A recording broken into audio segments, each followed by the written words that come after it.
work, train, sleep, work, train, sleep for 7 straight days. And then our week off, we go down south and try to put up some first ascents, just get as much climbing in as we possibly can.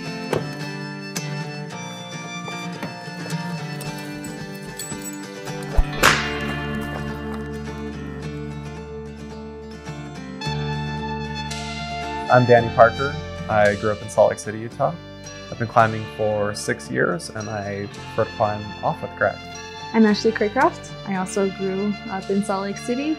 I have also been climbing for 6 years and love offwidth climbing. We're the same person!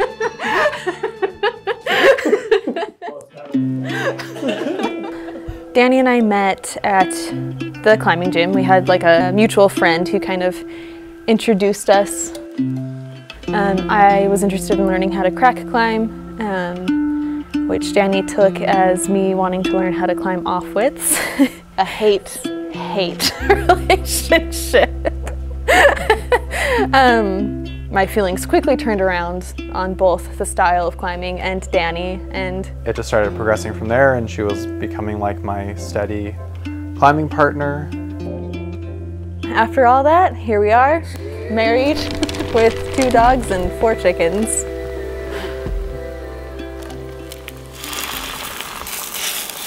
Being down in the desert, it's not just about climbing or putting up first ascents. It's about spending time together, and whether we're climbing or it's a rest day. We love cooking while we're out there. It's just a really cool place to explore. It's a vacation. I kind of feel like we have to get out of town for our off weeks. It's about spending time together, being with the dogs, just kind of getting away from like work and everyday life. We didn't even really decide. We just kept being like, let's go back down there. Let's go back down there. And suddenly it's a part of us now.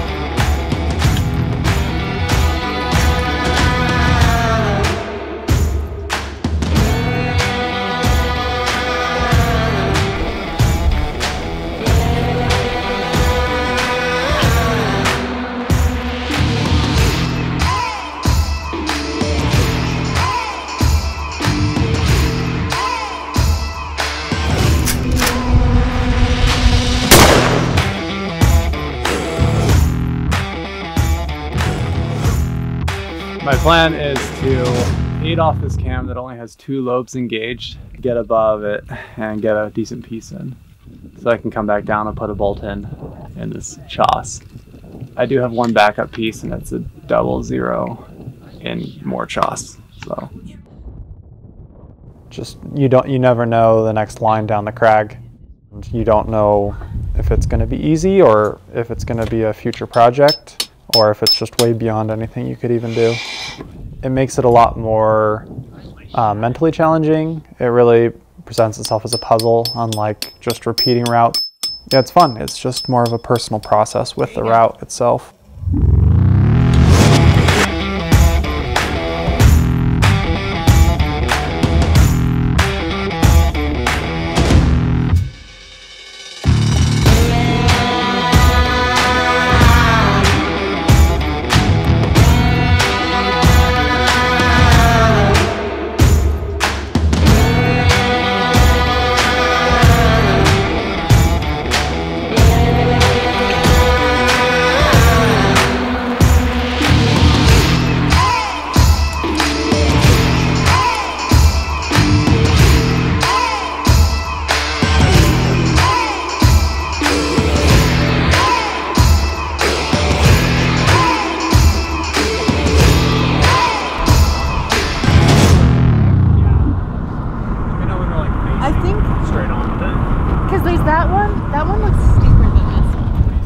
When looking for new routes out there, we're keeping our eye out for offwidths, especially at first. He said it faces right into the road.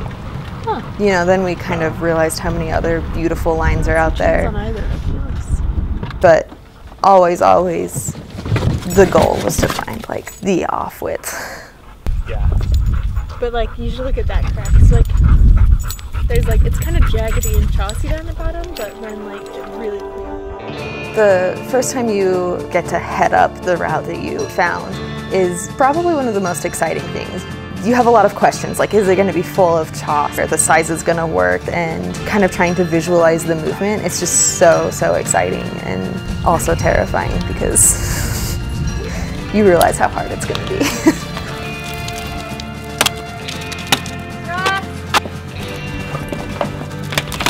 You know, it's a lot of aiding, jugging lines, pulling rocks out of cracks. More rocks! Somehow your hands end up more beat up cleaning than they would if you were actually climbing. I'm definitely more motivated on a first ascent than I would be just repeating a line. Whether it's something that you're going to have to work on or you can just climb right away, it's like really rewarding in both experiences.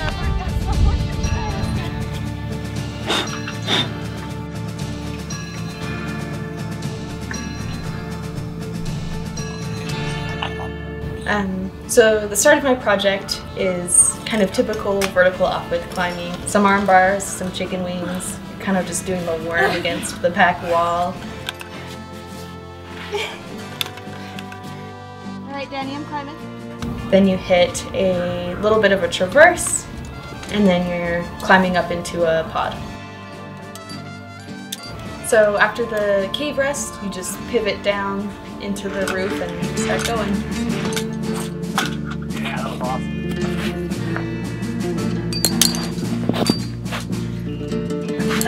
There you go. You got this. Turning the lip is kind of a whole new thing. It's nothing that I've ever done before. It's definitely going to be one of the hardest routes I've climbed. Offwidth climbing requires a lot of flexibility, a lot of technique. Again, growing up dancing my whole life, I think that I had that flexibility and I felt really comfortable trying these weird flexible moves that I think a lot of people would be kind of freaked out about. And somehow you have to go from upside down to vertical around this big kind of bulging, flaring lip. I don't get it. Take, and I just have to make it to like this little pull, and then once I grab that little pull, it's all over.